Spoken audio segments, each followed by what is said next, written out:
今天在这里，朕和文武百官送你们出征。朕相信用不了多久，就可以在这里迎接你们凯旋。胜利！胜利！胜利！胜利！出征！万岁！万岁！万岁！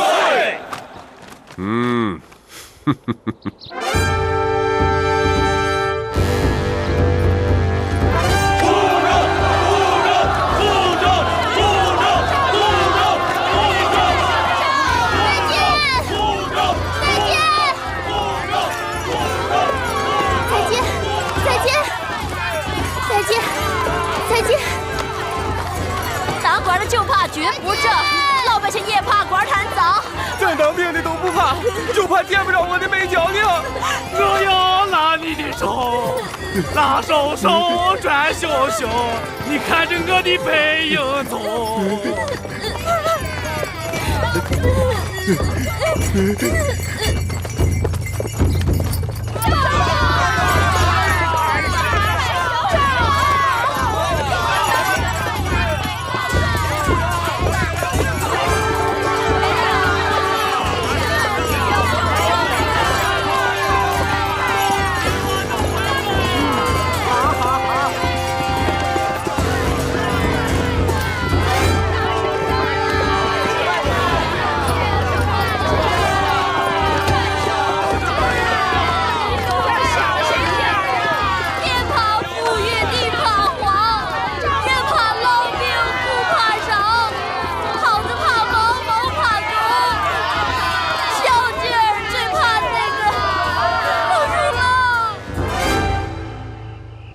真龙天子，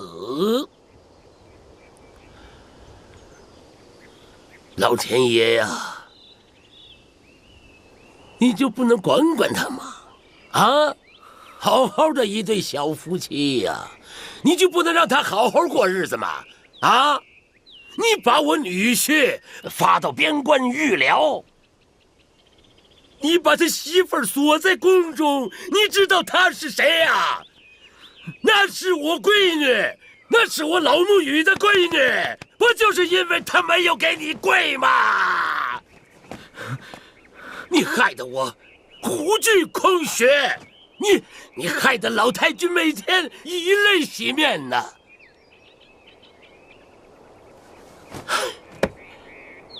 小夫妻本应该花前月下，可现在你看看，你等着。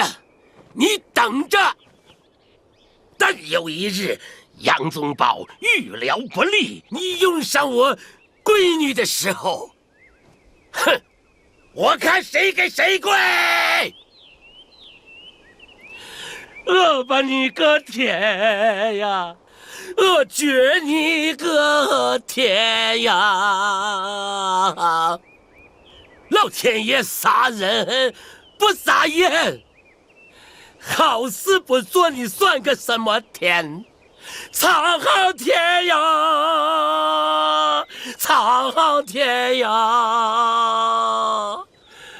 哈哈，你算个什么天？哎，木姑娘，你脾气太拗了，就稍微灵活那么一点儿，不就跟宗保一起出征了吗？哎呀！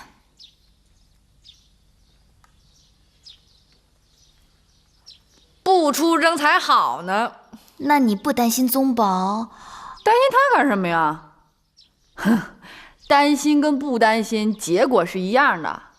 再说了，他老气我，离我远点挺好。哼，巴不得呢。哎，算，咱不说他了，说说我吧。我估计我得在宫里住些日子吧。我闲着呢，也没什么事儿。我教你练拳怎么样？练拳？不，你看你身材这么好，要练的话，身材会更好的。不是你听我的，你好好练，我保证你受益无穷。哎，你真的不打算出征了呀？哎呦，出征是天魔府的事儿，跟我没关系的。哎，你好好练拳呀，对你的身材最有好处了。你要想找个好夫君呀，就得跟我练拳。啊，定了。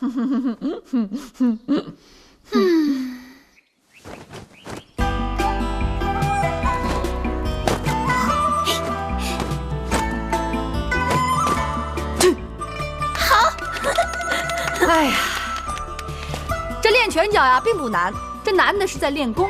你呢，不为打人，只要把动作练花哨就行。那能有效果吗？这效果呀，对哪儿都有用。哎呀，杨家人都走了，这穆桂英还这么沉得住气啊？不温不火的，朕还以为他会找皇儿和你替他说情呢。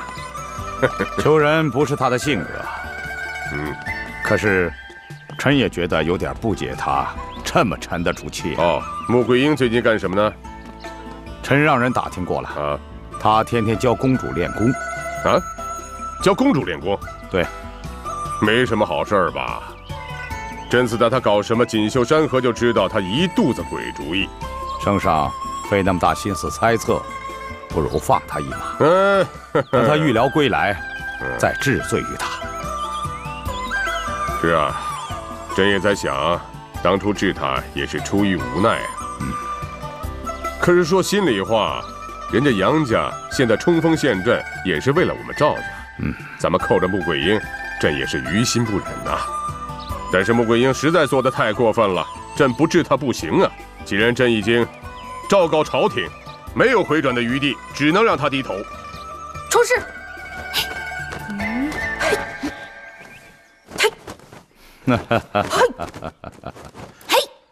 哎，你这个腿得伸直了啊！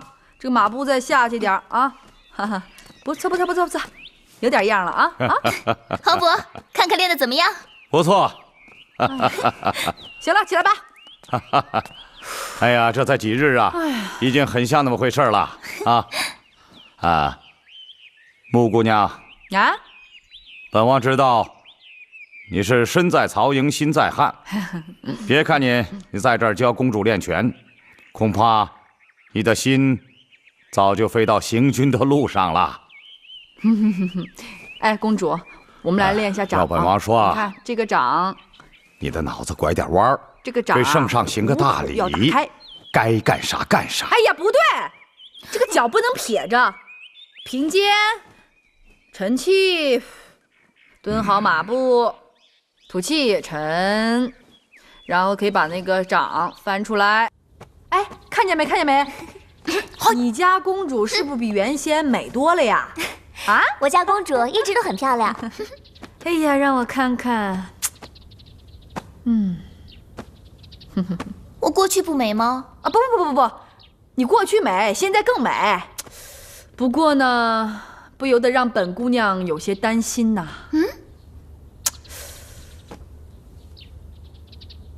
你说你吧，这贵为公主，这长得吧又赛天仙，这天底下有几个男人能配得上你啊？这穆姑娘什么时候也学会恭维人了？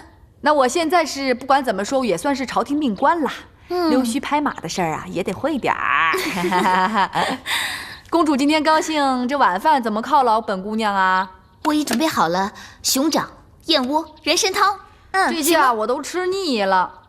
要是能给我来点什么玉米饼、烤地瓜、胡贴子、锅塌子、胡辣汤、酸辣汤、疙瘩汤。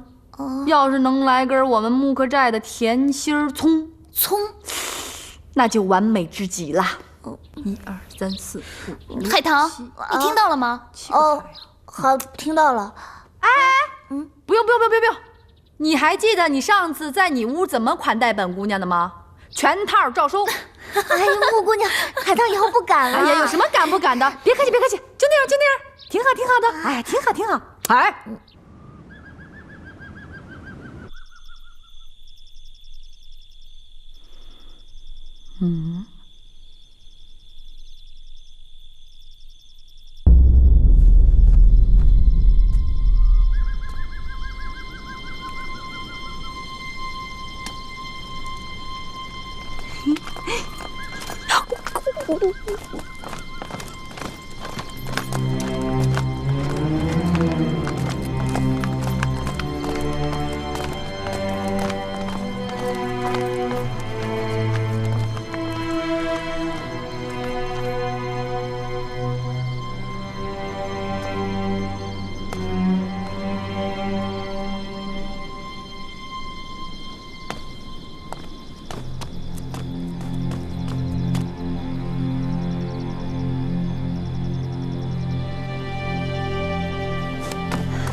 在那儿抓，快抓刺客！刺客！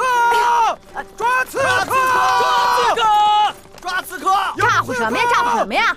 是你，圣上有令，出宫立斩。哎，你们那个圣上是不是让你们早早在这儿等着本姑娘啦？哎呦，真是难为你们圣上了哈，真是用心良苦啊！你说他就为了这一跪，动用这么多兵力呀？哎，你们是不是为了在这儿守我，一晚上都没睡觉吧？心里头特气得慌吧？你既然知道，就别往国外跑了。谁说我要出宫了？我这不在宫里头呢吗？那你快点下来。哈哈，你回去告诉你们圣上，他要是想看飞檐走壁的话，本姑娘可以表演表演给他看。你，诶诶诶诶诶诶，诶诶诶诶诶，咋样？公主，公主，怎么回事？听公公说，木姑娘在墙头散步呢。散步？快给我更衣！你再不下来，别怪本将军不客气了。哎，行了，收起那笨动作吧，恐怕你那枪还没掷出呢，小命就没了。住手！啊？公主，你知不知道这是杨宗保杨将军的夫人？知道。既然知道，为何无礼？我只是吓唬吓唬他。你胆子也太大了！下去。是。木姑娘，你快下来吧。没事，我在这儿练轻功呢，你别担心啊。回去睡吧啊！哎，你父皇要是喜欢看我飞檐走壁的话，你让他一块儿过来看啊！你可别折腾了，快下来，要不然皇宫又要草木皆兵了。是你父皇要草木皆兵的。嘿，桂英啊，你昨天晚上把整个皇宫搅得鸡犬不宁的，你到底想干什么呀？你把皇上惹生气了就麻烦了。行了，你坐吧。是。你说，你想跟宗保出征，有那么难吗？给皇上磕个头不就完了吗？用得着这飞檐走壁的吗？我可找过八贤王了啊，他说皇上这次非要制服你，你再这样下去，不是犯傻吗？皇上为了公主赐婚之事，已经龙颜大怒了，你再这样下去，你会惹祸上身的。你看我干什么？你打算什么时候给皇上磕头？就这2天吧。什么叫就这2天？明天早上上朝就给皇上磕头去。那恐怕不行，这2天呢，我正给公主教功夫呢。这要是半途而废的话，那前几天不等于白教了吗？娘知道你在耍花招。娘，我真的没有耍花招，我就是想好好的教公主，然后让公主啊到他爹那儿去求情。娘，您别担心了，只要儿媳出了宫，我日夜兼程的，没几天我就追上宗保跟元帅了。啊，好。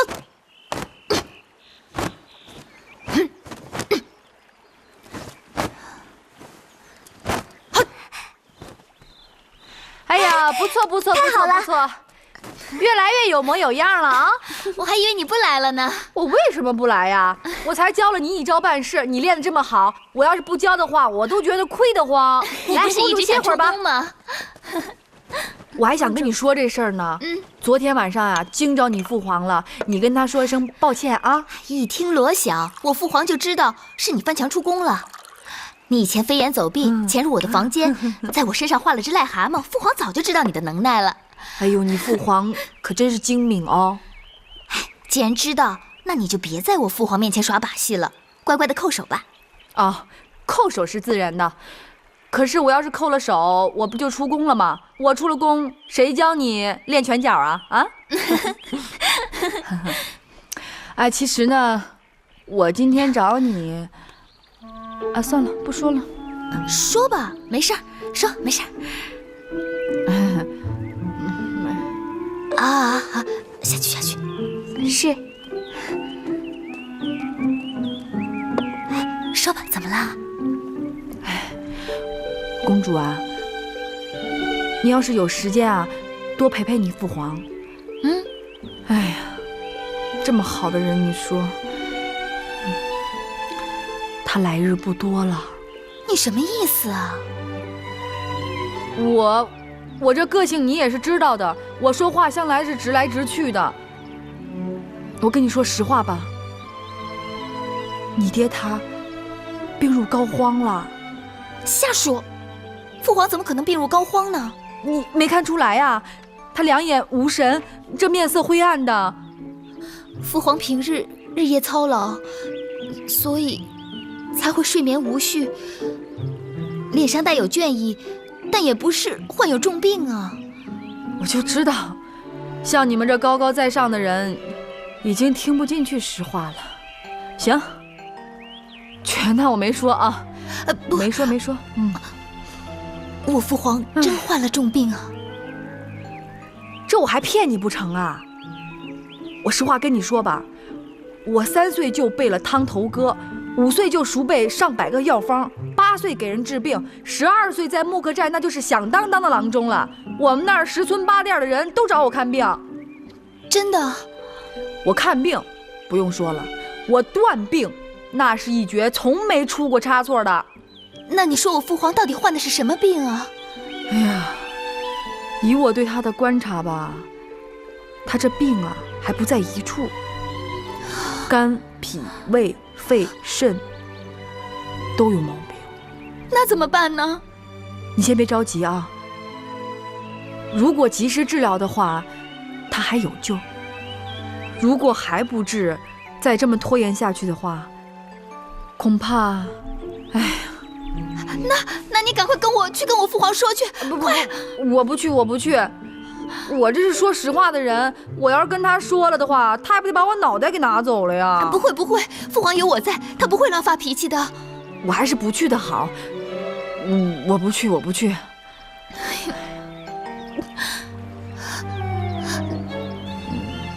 那要不然这样吧，我呢给他写个方子吧，他愿意吃就吃，不愿意吃就算了，也算你公主的朋友尽了心了。行，那到屋里写去。哎，好，走，快走。你别急啊，海棠，快点，快！哎，快呀！别急，来了，还有救，我跟你说。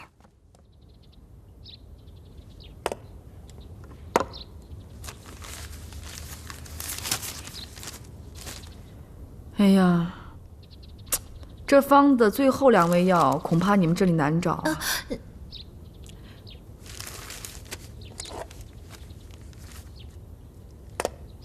你去找彩云，让她到木刻寨采集。哎，这药什么时候能采来啊？快马加鞭，午后便到。快去啊！是。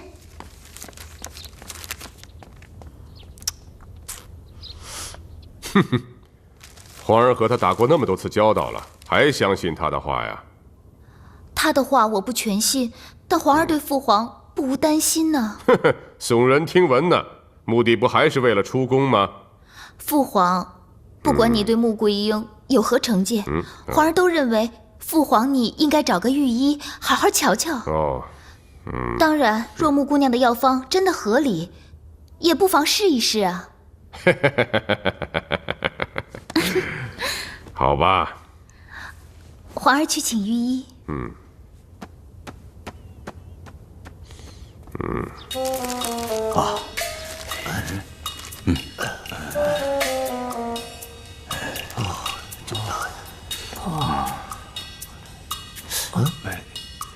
刘太医，你看我父皇是否安康？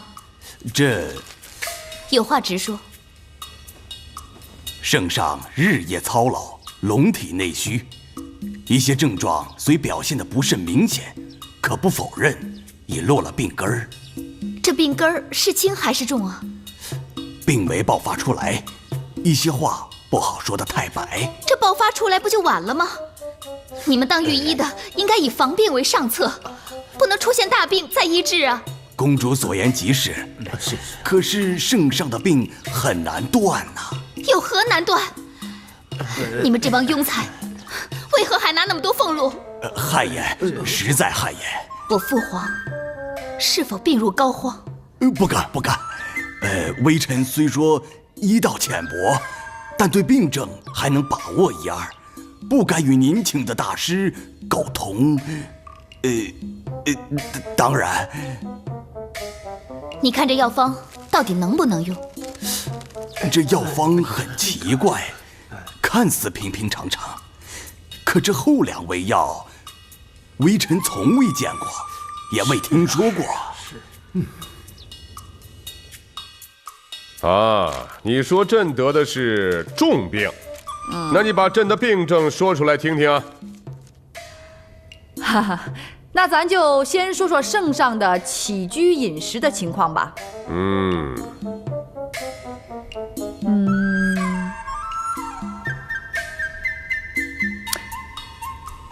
圣上是不是见到荤的和油腻的东西就恶心呢？哈哈，圣上还时常饮水，但仍觉口渴。圣上时常出虚汗，而且四肢冰凉啊。除此之外呢，圣上是昼夜不能眠，入眠后便做噩梦，醒来时还大汗淋漓呀。圣上四肢乏力，早上起来常感眩晕，不愿意吃早餐，即便是吃点呢，也觉固在腹中。另外，圣上极不耐风啊，一旦受风是浑身发热，胸闷气短，咳嗽不止，呼吸不畅啊。本姑娘说的不太离谱吧？就算是有点对吧，但你以为朕得的到底是什么病啊？这个本姑娘不便说。为什么呀？我是怕我这引来杀身之祸呀。再者，为了病人的健康，一般都会把病情说清。我要是把圣上的病情说得过于轻呢，圣上不太重视，万一要是错过了治疗，这岂不是本姑娘的大过错了？可是你开的那些药，朕的御医认为是平平常常，没什么新鲜的。那这些平平常常的药方能治得了朕的重病吗？这药呢确实平常，可是后两味药啊，药性不凡呐。如果把后两味药和前面的药一同服下，我保证治好圣上的病。后边的人出来！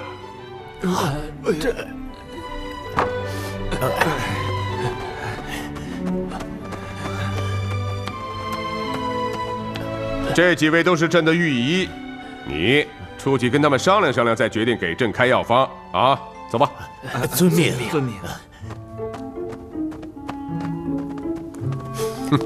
遵命。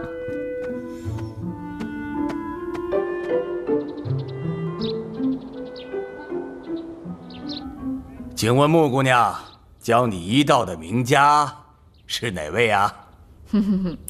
木克寨鼎鼎大名的名医，我舅舅。木克寨只不过是个小小村寨，名家也不过是略通医道的乡间郎中。别说是你，就算是你舅舅，也无法和我们相比。此言差矣。我舅舅一天给几十人看病，可据我所知，你们3天恐怕都碰不上一个病人吧？也许过去你们是名医，可是你们应该知道，这行医跟唱戏练拳呢，都是一样的道理，不练则生疏退化了，所以这见解呀，也变得极为的有限喽。谁都知道，医道靠经验修炼而成，你小年纪，哪儿来那么多经验？何为经验呢？我实话跟你说了吧，我8岁便开始学医，10岁就小有名气，12岁那年在木刻寨那一带，那就是鼎鼎大名了。我穆桂英一天看下来的病人不下10人，恐怕这1个月下来，比你们1年看的病人都多吧？难道这不是经验吗？就算你给乡民看过病，可给圣上诊断，你没说出确切的病症。哎呀，头疼医头，脚疼医脚，乃庸医所为。哼哼，有些病症呢，看似在四肢，其病根在内腑。我相信此道理你们比我懂得多得多吧？这圣上的病啊，极为的严重。如果不赶紧吃药医治的话，我恐怕这不到年底便一命呜呼了。哎呀，这轻声啊？为何轻声？那咱都是行医的人，得说实话吧？那也要轻声啊！这要圣上知道了，可要加罪于我们的。是。哎呦，我当是什么呢？加罪你们也不包括我呀。你们是吃俸禄的庸医，我呢只是公主的朋友而已。是我们的失职，可穆姑娘的诊断，我们不能认同啊。不认同那是自然的。这郎中给人看病，认知不同，处方各有不同。但是呢，我的这个处方，我敢立下字据。如果各位哪个不认同的话，也可立下字据呀。圣上的病，真有那么严重啊？哎，你们几位难道没有注意到吗？这圣上的语言、行为、走路方式，还有那个表情，都有点奇怪吗？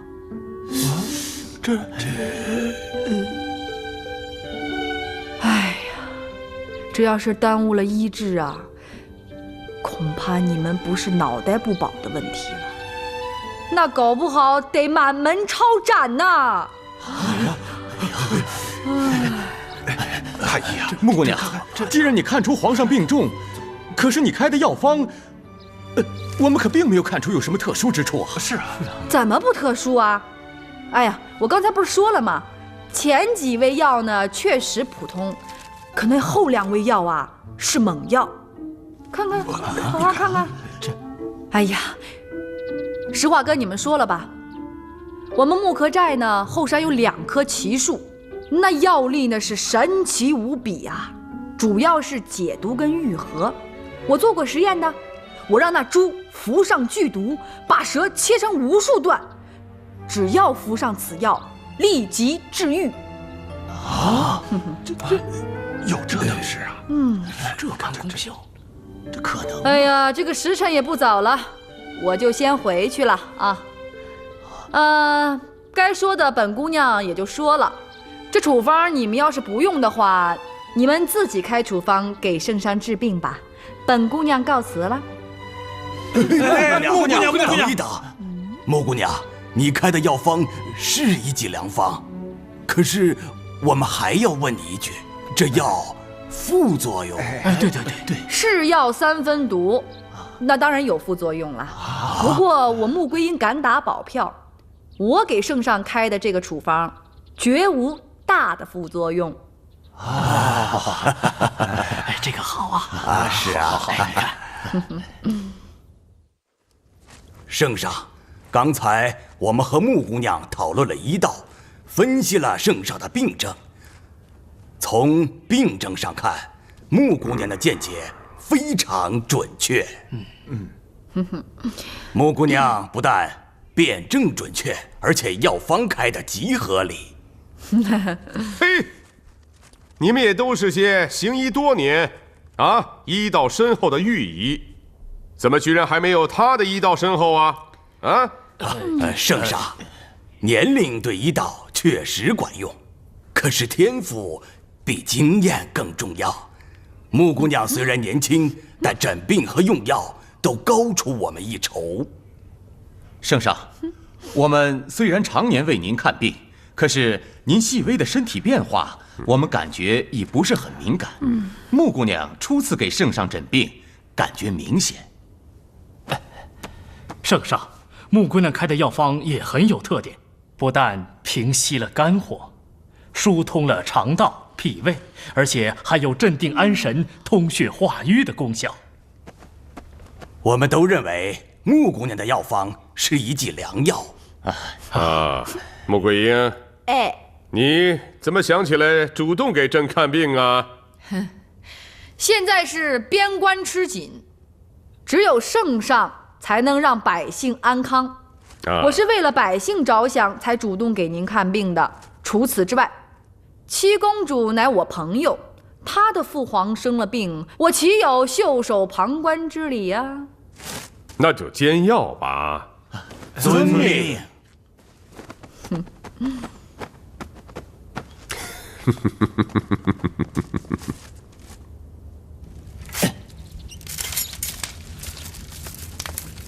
用穆桂英的药，让我们御医颜面大失，从此圣上，便不再信任我们了。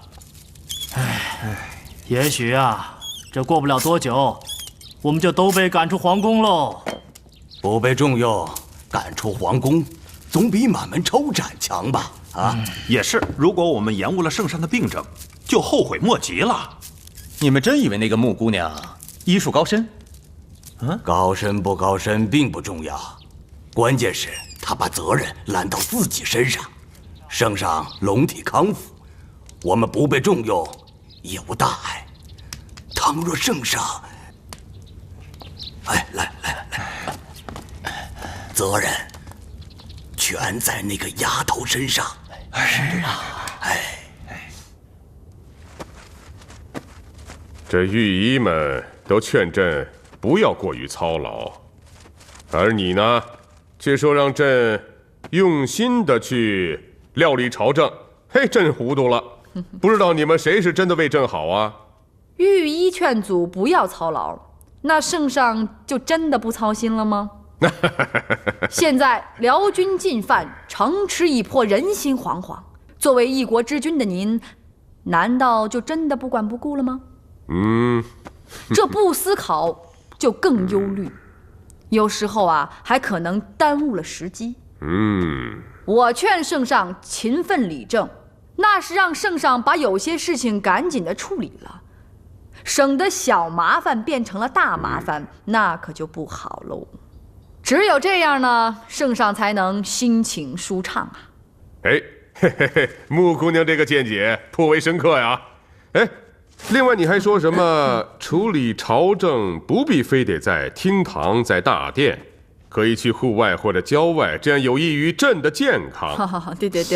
可是也有人说这是不务正业，有违国家的理智和朕的威严。这干事儿讲究的是结果啊。您现在这身体已经受损了啊，一味的让百官百姓看你如何的勤奋啊，如何的理朝政，其结果会如何呢？所以圣上该怎么做，就不用本姑娘多说了吧。圣上，御医说药煎好了。叫他们进来吧。是。进来吧。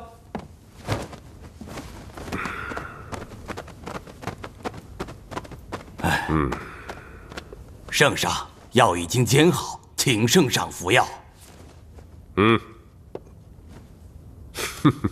停。圣上，请稍后。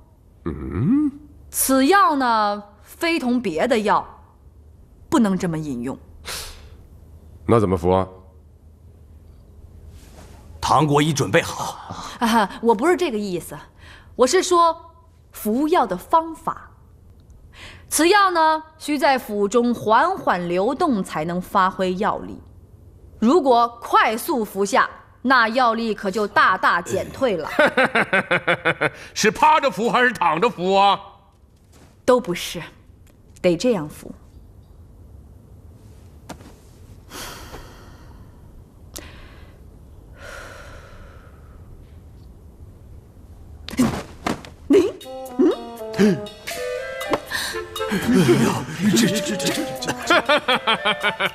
穆桂英，你放肆！你要戏弄朕！本人行医30多年，从未见过这种服药的姿势。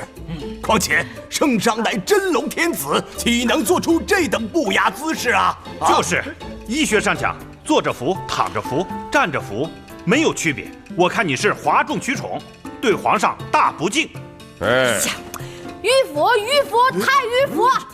本姑娘问你们，你们可知道黄酮和子叶的药用啊？2味药流入腹中是为了清理肠胃的垃圾，如果快速的流动，那药效何在呀？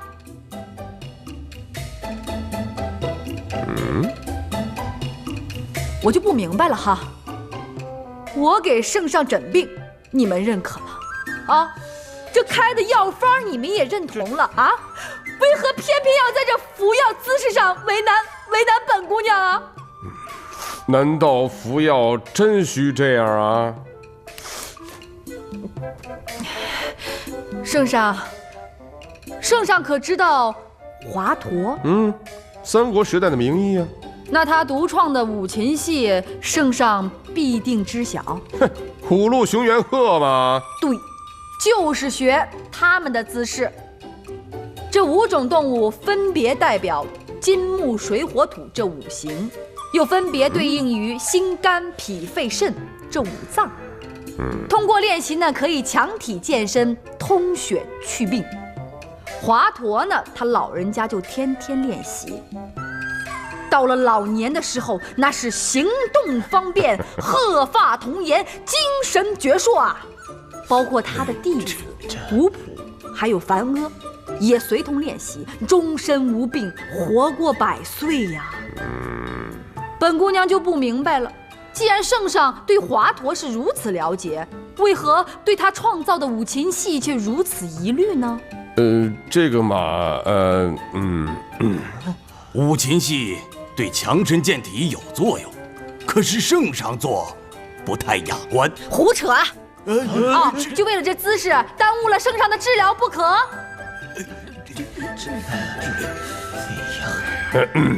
父皇，依皇儿看，只要能治病，什么姿势都行。再说了，这里是皇宫，外面的人不会知道的。父皇，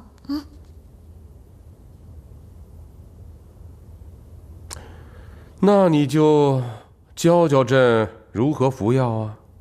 是。那，这个地方呢？哎，圣上，请随我来。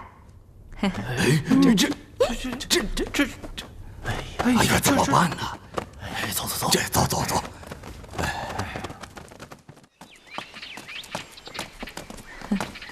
来，就这儿了。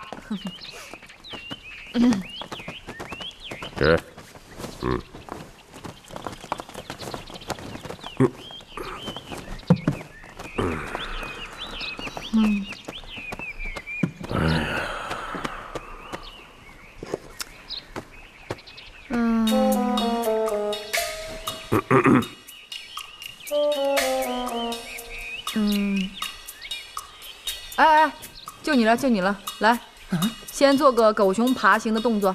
什么？什么？让你爬你就爬去。奴才这就爬。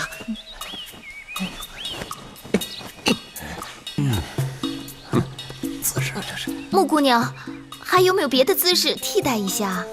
哎呦，这个别的姿势呢也行，不过这药力要大减了。就下去。是下去。走。你们这些无能的鼠辈，真的就让朕像狗熊一样在这儿满地爬吗？是啊，你这无能之辈，难道真的想迫使当今圣上施以爬行之法吗？朕说你呢，没说穆姑娘，真是的。